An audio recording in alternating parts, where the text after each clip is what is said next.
Test చేయించి నిజానిజాలు తేల్చి ఎవరు దీని కడుపులోని బిడ్డకి తండ్రో తేలుస్తాను. డిఎన్ఏ లేదు, ఎన్ఆర్ఐ లేదు.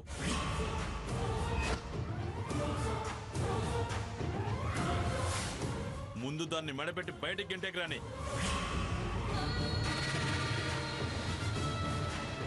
అల్లుడు అని ఆగాల్సి వస్తుంది. ఓపిక పట్టు 6 నెలల తర్వాత నిజం నిరూపిస్తానని సీత అంటుంటే మెడబట్టుకుని అవతల గంటమంటావే?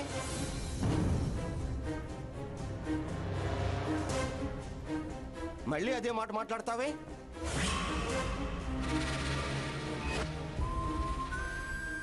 ఏమండి, నువ్వు ఉండవే. ఆ కోయి దొర కళ్ళకు కట్టినట్టు జరిగిందంతా చెప్పిన తర్వాత కూడా దాన్ని తప్పుడు మాటలు అంటుంటే ఎలా ఊరుకోమంటావే?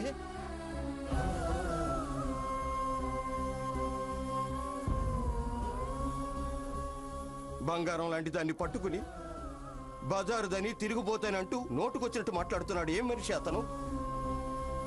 ఇంకా ఎలా ఓపిక పట్టమంటావే?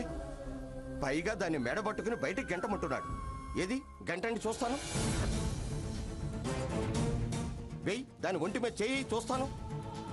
కన్న తండ్రిని నేనుండగా ఏ తప్పు చేయి నా కూతురి మీద కట్టుకున్నవాడు చెయ్యి వేస్తే చేతులు కట్టుకుని కూర్చుంటారనుకున్నావా? ఏం చేస్తావు? నాన్న ఆవేశపడకండి నాన్న. ఆవేశం కాదమ్మా, ఆక్రందన. ఎంత అణిగి ఉంటున్నా మరీ పాతాళానికి తొక్కేసే వాళ్ళ అహంకారాన్ని సహించలేక చేసే ఆహాకారం.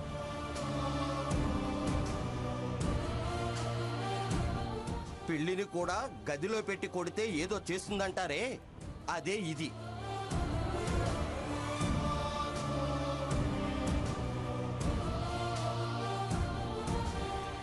నయాన భయాన ఎవరేం చెప్పినా కూడా మొండికేస్తుంటే ఏం చేయాలి? మరీ అంత నీచంగా మాట్లాడుతుంటే మౌనంగా ఎలా వింటూ ఉండగలను? పుట్టుకతో వచ్చిన రోషం పౌరుషం చంపుకోవాల్సిన అవసరం లేదు. అలా బతకడం కంటే చావడం నయం.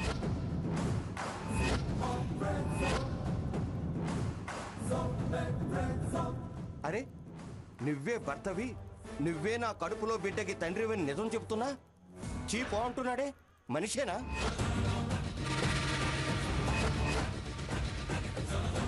అన్నం తింటున్నాడా, గడ్డి తింటున్నాడా? రామచంద్రయ్య.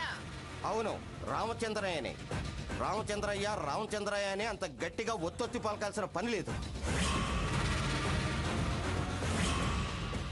నా పేరు నాకు గుర్తు చేయాల్సిన అవసరం అంతకన్నా లేదు. మమ్మల్ని గదవాయించడం కాదు, మీ మనవడికి పెట్టండి గడ్డి.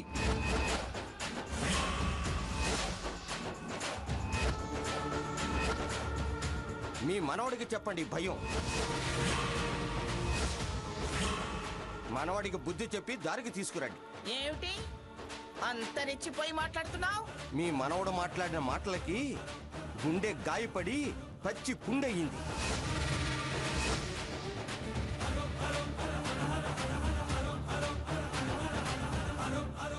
బైపాస్ సర్జరీ ప్రాణం పోస్తుంది. కానీ మీ మనవడి మాటలు రంపపు కోతల్లా ఉన్నాయి.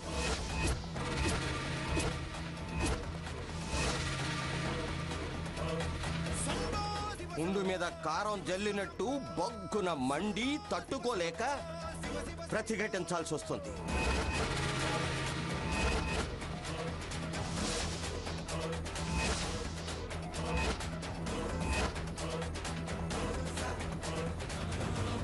మెడబెట్టి గంటమన్నప్పుడు నన్ను రామచంద్రయ్య అని అరవడం కాదు, సాకేతని అతన్ని అరవచ్చుగా.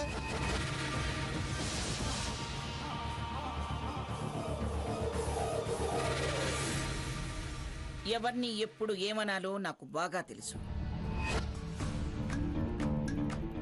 అయినా నీ కూతురేం తప్పు చేయనట్టు మరీ అంత వెనకేసుకొస్తున్నావే?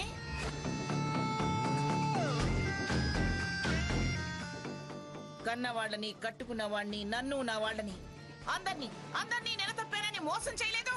దానికి కారణం మీ వారు చెప్పారుగా. మరలా ఎందుకు మొదటికొస్తారు? ముందు ఇప్పటి సంగతి చెప్పండి. చెప్తా. అది చెప్పడానికే నిన్నాగమంటుంది. అందరికన్నా చిన్నది నా కూతురు సీత అన్నదని నువ్వు అంటున్నావుగా, అదే అదే మాట నేను అంటున్నాను. ఈ 6 నెలలు అది ఇక్కడే ఉంటుంది. పురుడు పోసుకున్నాక DNA టెస్ట్ లో అది వీడి సంతానమే అని తెలిస్తే అది కన్న బిడ్డని నేనే తీసుకుంటాను.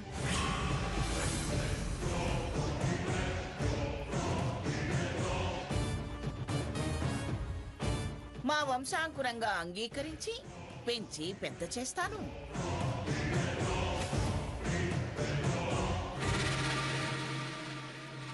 దీనికి భరణం కింద 2 కోట్లు ఇస్తాను.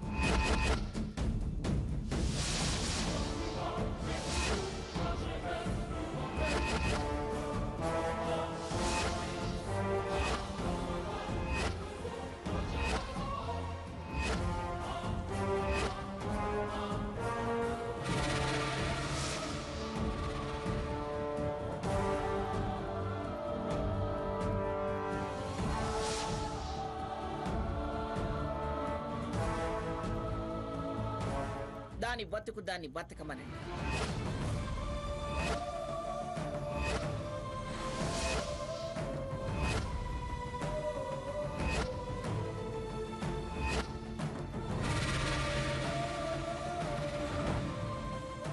ఏంటి డిఎన్ఏలో తేలాక వంశాంకురం అని పెంచుకుంటారా? దీనికి భరణం కింద 2 కోట్లు ఇస్తారా? దాని బ్రతుకది బతకాలా?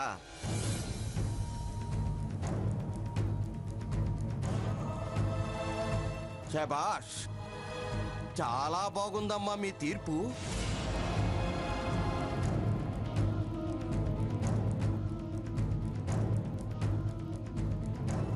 అవును, నాకు తెలియక అడుగుతాను, ఆ 2 కోట్లు మాత్రం ఎందుకు ఇవ్వడం? వంశాంకురాన్ని కనిచ్చేది కనుక. మరి దాని కాపురం? వాడు కుదరదంటున్నాడుగా.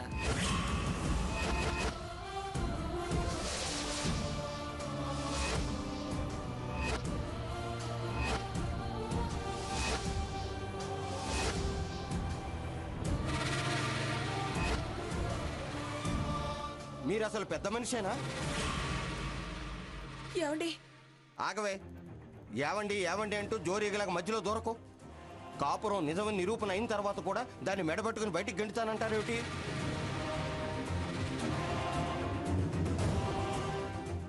దాన్ని ఆడ మనిషిలా చూస్తున్నారా లేక పిల్లలగానే యంత్రంలాగా చూస్తున్నారా?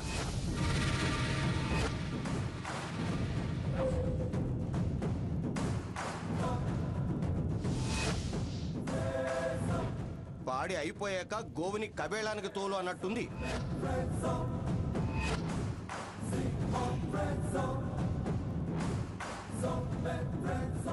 మిషన్ డిప్రిషియేషన్ కింద 2 కోట్లు.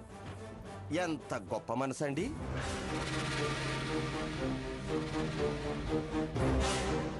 ఇదేనా మీరు దానికిచ్చే విలువ?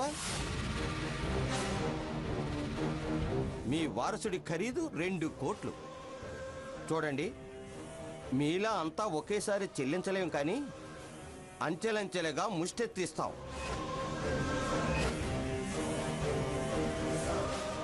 మీ మనవణ్ణి మాతో పంపిస్తారా? రామచంద్రయ్య, గుర్తు చెయ్యొద్దని ఇందాకే చెప్పాను.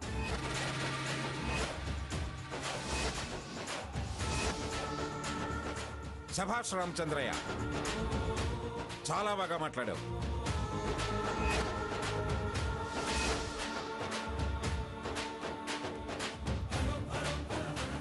పేదవాడి అంతరాత్మను ఆవిష్కరించావు.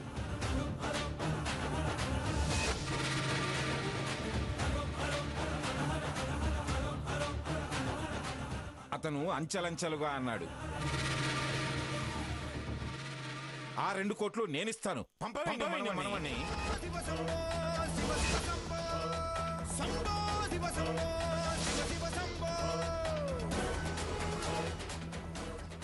ఆ అమ్మాయి వాడిని ప్రేమించినందుకు పరిహారం ఇచ్చి వదిలించుకుంటావా?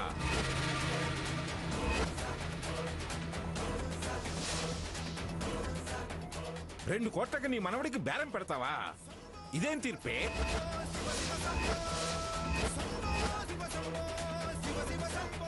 నేను జడ్జిగా చేశాను గాని ఇలాంటి తీర్పు మొదటిసారి వింటున్నాను.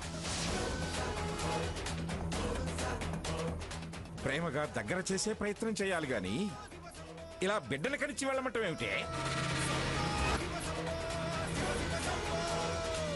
ప్రేమ దానికా?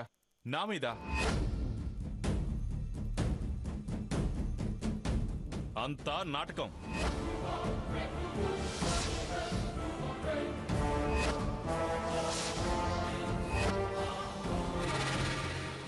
ఇంకా ఎక్కువ ఆశించేవాళ్ళు 2 కోట్లకి ఎలా ఒప్పుకుంటారు?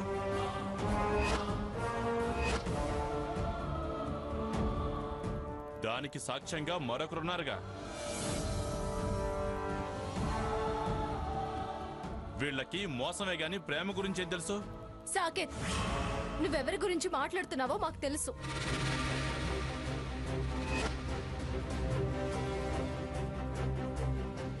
అనవసరంగా మధ్యలో మా విషయాన్ని తెచ్చి ఈ టాపిక్ డైవర్ట్ చేయాలని చూడకు.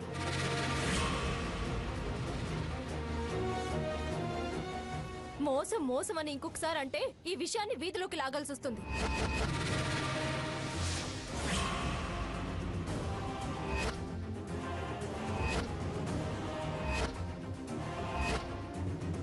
అవును, అది మోసం చేస్తుంటే నువ్వెందుకు ఊరుకున్నావు? అప్పుడే బయట పెట్టకపోయావా?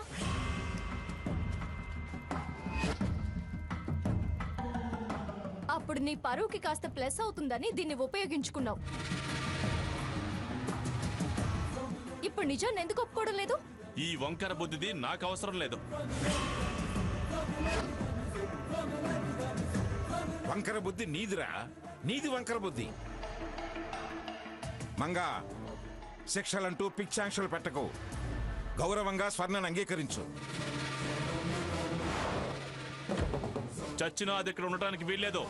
అమ్మమ్మ గారు బిడ్డ పుట్టేదాకా ఇక్కడ ఉండమంటున్నారు కదా. డిఎన్ఏ టెస్ట్ లో ఓకే అయితే పెంచుకుంటానంటున్నారు కదా. అంటుందేమిటి? అదేగా అన్నది, అందరూ విన్నారుగా. కానీ స్వర్ణ అలా ఇవ్వడానికి ఒప్పుకోను. ఒకవేళ అది ఒప్పుకున్నా నేను ఒప్పుకోను. ఆ మాట చెప్పాల్సింది అది, నువ్వు కాదు. అవసరం లేదత్తయ్య.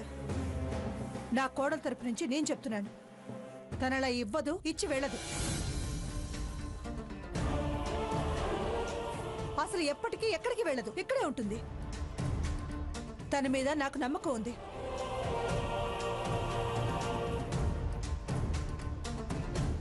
డిఎన్ఏ టెస్ట్ కూడా అవసరం లేదు.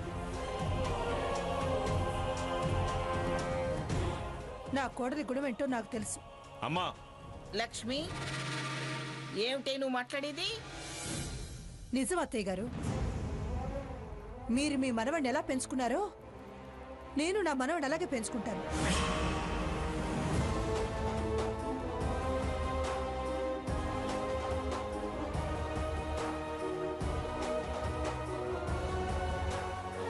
ఈ ఇంటి కాపురానికి వచ్చిన దగ్గర నుంచి నేను నా అనుకున్న వాళ్ళందరినీ దూరం చేసుకున్నాను.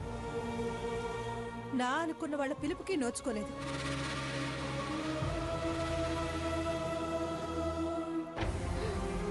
వీడెలాగో అమ్మ అని పిలవలేదు. పిలిపించుకునే అవకాశం మీరివ్వలేదు. అందుకే నేను స్వర్ణకి తోడుగా ఉంటాను, పురుడు పోస్తాను. నా మనవడిని నేనే పెంచుకుంటాను. ఈ ఇంటి కాపురానికి వచ్చిన దగ్గర నుంచి నేను నా అనుకున్న వాళ్ళందరినీ దూరం చేసుకున్నాను. నా అనుకున్న వాళ్ళ పిలుపుకి నోచుకోలేదు.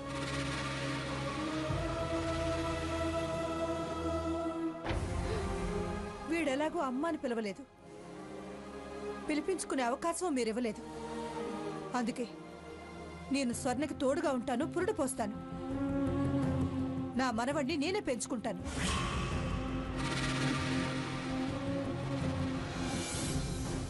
చాలా మాటలు నేర్చావే. దాని మీద మాకెవరికి ప్రేమ లేనట్టు, నీకే ప్రేమ అభిమానాలు పొంగిపోతున్నట్టు.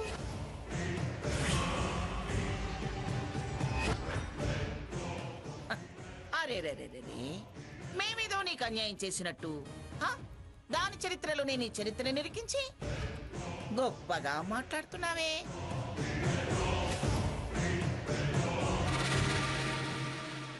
స్వర్ణ, నేను చెప్పిన దానికి నువ్వు అంగీకరిస్తావా లేదా? కుదరదమ్మమ్మా, అస్సలు కుదరదు.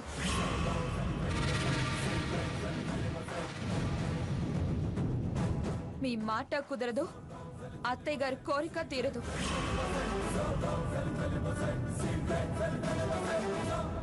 బావ నన్ను చేరదీస్తే తప్ప ఈ ఇంట్లో నేను ఉండడమే కుదరదు. స్వర్ణ, ఏంటమ్మా, ఉండమంటావా? పురుడు పోసుకున్నాక నా బిడ్డ రక్తాన్ని సాక్ష్యంగా పెట్టి నేను నా నిజాయితీని నిరూపించుకొని ఆ పసికందుని వీళ్ళ చేతుల్లో పెట్టి నా బిడ్డ కట్టిన ధరం తీసుకొని బతకమంటావా?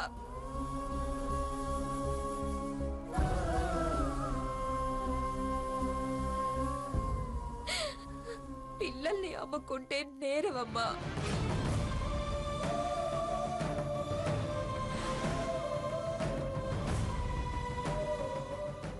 అయినా నాకంత కర్మేం పట్టింది?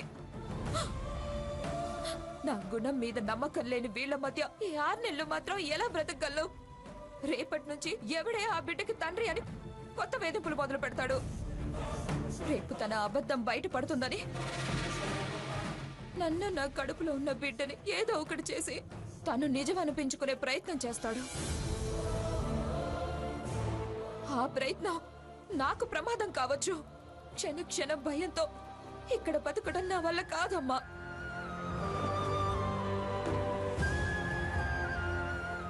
అంటే ఏమిటి నీ ఉద్దేశం? మీ దయా దాక్షిణ్యాల మీద బతకాల్సిన అవసరం నాకు లేదు.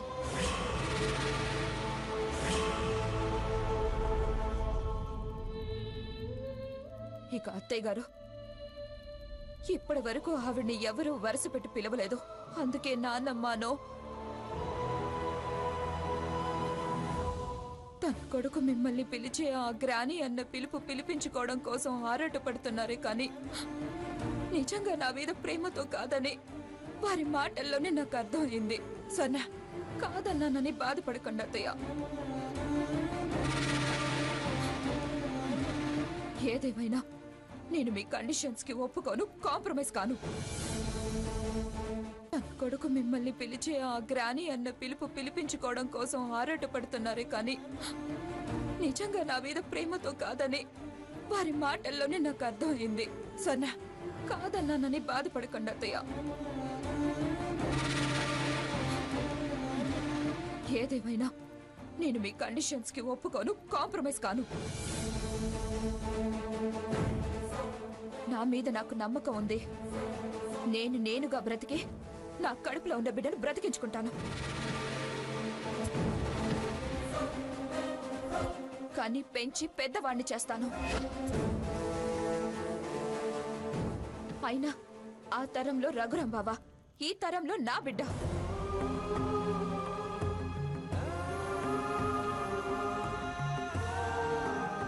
ఇలా తరతరానికి ఓ కోడలు ఈ ఇంటికి దూరంగా, ఈ మనుషులకి దూరంగా పుట్టి పెరగాలన్న శాపమేమన్నా ఉందేమో.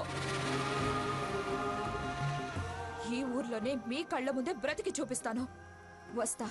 సొన్న, నేను నీతోనే వస్తాను పదమ్మా. నువ్వు దాని వెంట వెళ్ళడం జరిగితే తిరిగి ఈ గడప తొక్కడానికి వీల్లేదు. పర్వాలేదురా, ఇక్కడేం అనుభవించారని ఇంకా ఏం పోగొట్టుకుంటారని నేను వెళ్ళి తీరుతాను. అరే సాకేత్, స్వర్ణని ఆగమని చెప్పరా. నేను చెప్పను.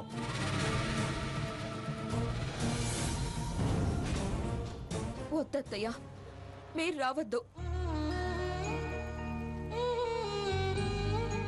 నా కోసం మీ జీవితం త్యాగం చేయొద్దు. ఈ మధ్య మిమ్మల్ని అమ్మ అంటున్నాడు. మీరొచ్చి నాకు నా బిడ్డ పిలుపును దూరం చెయ్యొద్దు. స్వర్ణ, నా భయం నాకుంది. కట్టుకున్నాన్ని చూశానుగా.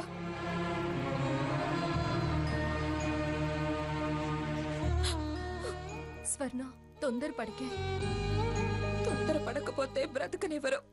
బ్రతకలేను. ఉండవే, మేం కూడా నీతో పట్టే వస్తాము. వద్దక్క, మీరు ఓ లక్ష్యంతో వచ్చారు. ఆ లక్ష్యాన్ని మీరు నా కోసం వదులుకోవద్దు. బావలా నా బిడ్డని పిలుపులకి ఆప్యాయతలకి దూరం చెయ్యనంటున్నానుగా. ఇప్పుడు నేను అనుభవించిన బాధ వీళ్ళు ప్రతి క్షణం అనుభవించేలా చేస్తాను